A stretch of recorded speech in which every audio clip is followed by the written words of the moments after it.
All right, let's get right into it.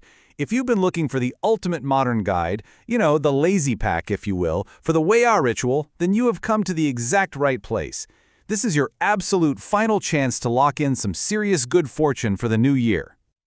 So let me ask you a quick question. Did last year feel a little stuck? Maybe like you were pushing against the current the whole time? If that sounds even a little bit familiar, you're going to want to pay very, very close attention. Because today, February 3rd, the 16th day of the final lunar month, this is the day. And listen, this isn't just another date on the calendar. It's your last, best shot to completely flip the script before the new lunar year kicks off. So here's what we're going to cover. First, we'll talk about what I like to call your annual divine review. Then, we'll dive into the nitty-gritty, the best timing and the right offerings to make a great impression. After that, I'm going to share a secret money ritual to really boost your luck, tell you exactly where to put that good fortune so it can work for you, and finally, we'll pinpoint who, more than anyone, really needs to do this today. Okay, first up, your annual divine review. Honestly, the best way to wrap your head around this is to think of it like a year-end performance review. But, instead of your boss, you're meeting with the divine chief of your local neighborhood. So what even is Weya? Well, it's the very last offering of the lunar year made to the Earth God. Now, he's not just some distant guardian of the land. He's considered the most accessible, ground-level wealth deity you can connect with.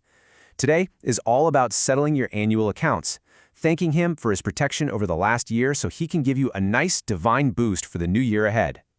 All right, let's get practical. Let's talk about the timing and offerings guide. Think of this part as well, scheduling your big meeting and then preparing the perfect presentation. You really want to make a good impression, right? Now, timing is super important here. Believe it or not, there are definitely peak hours.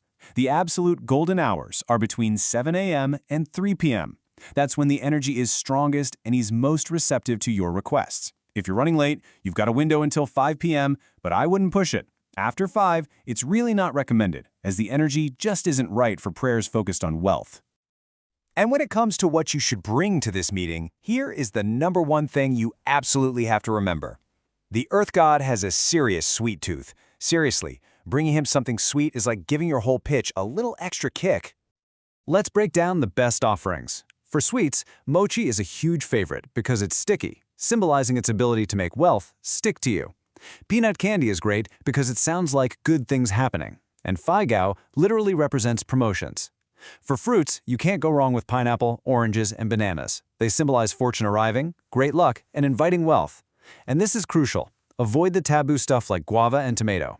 They're just seen as impure for this kind of offering. Okay, now for the really fun part. This is like an insider's cheat code. This is the secret money-making ritual that will truly activate your wealth potential for the entire coming year. It all comes down to this one number. 168.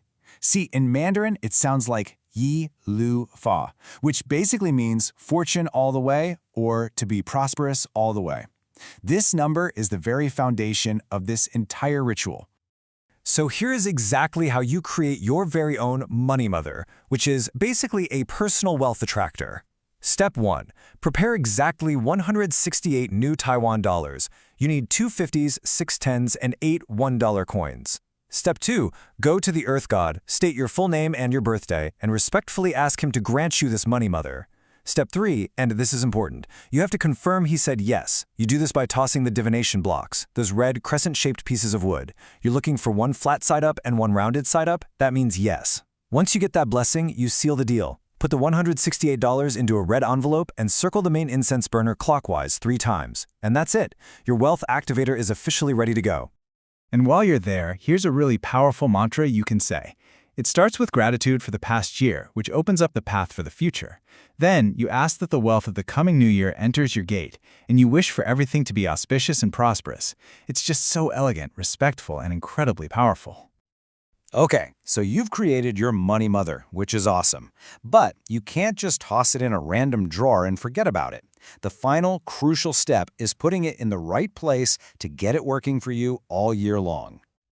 So, here's the key piece of information. For the coming lunar year, the annual wealth star is located in the due east position of your home or your office. Get a compass, find that direction, and place your red envelope there.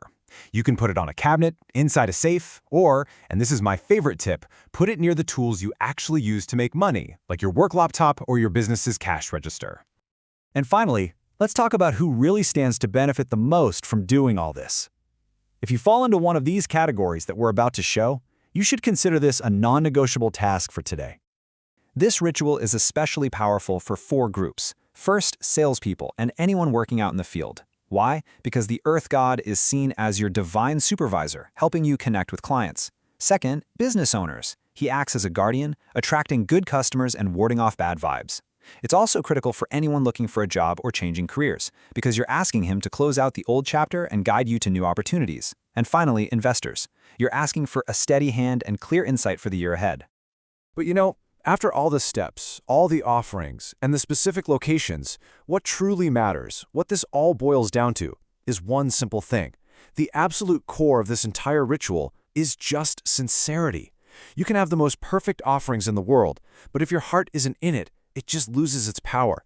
A genuine sense of gratitude and respect, that's the most potent offering you can possibly make.